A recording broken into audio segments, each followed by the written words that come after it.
Si Dieu existe et qu'il est si bon, pourquoi y a-t-il des guerres, des famines, des enfants qui meurent du cancer, ou encore des viols incestueux?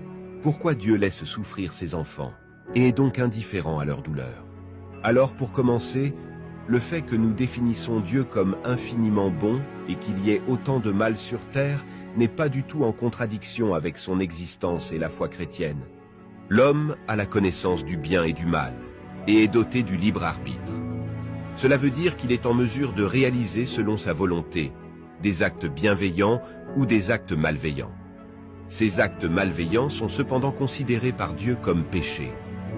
Le péché est l'acte conscient par lequel l'homme fait ce qui est interdit par la loi divine, interdit par Dieu. Dieu a enseigné à l'homme une vie caractérisée par l'amour et la paix.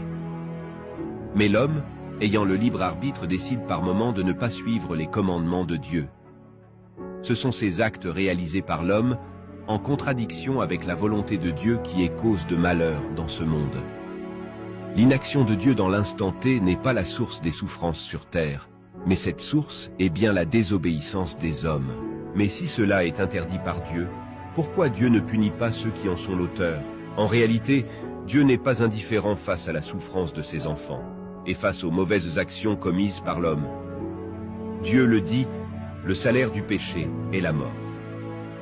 Il a donc pour intention de juger de manière juste toute personne ayant péché sans désir de repentance, et toute personne qui, malgré les difficultés, a continué de vivre selon la volonté de Dieu. L'action de Dieu est illimitée en termes d'espace et de temps.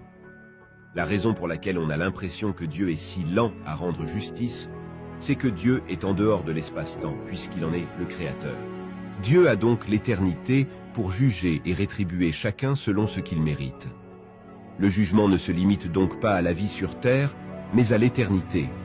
C'est la raison pour laquelle un chrétien n'est pas choqué face à n'importe quel cas de figure, y compris ceux qui paraissent les plus injustes.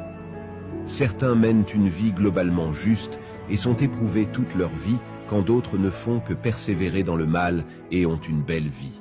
Comme dit précédemment, le bien et le mal sont également le produit du libre arbitre. Et le fait que Dieu soit si patient est aussi un signe de sa miséricorde. Il laisse l'opportunité à chacun de se repentir et de le chercher.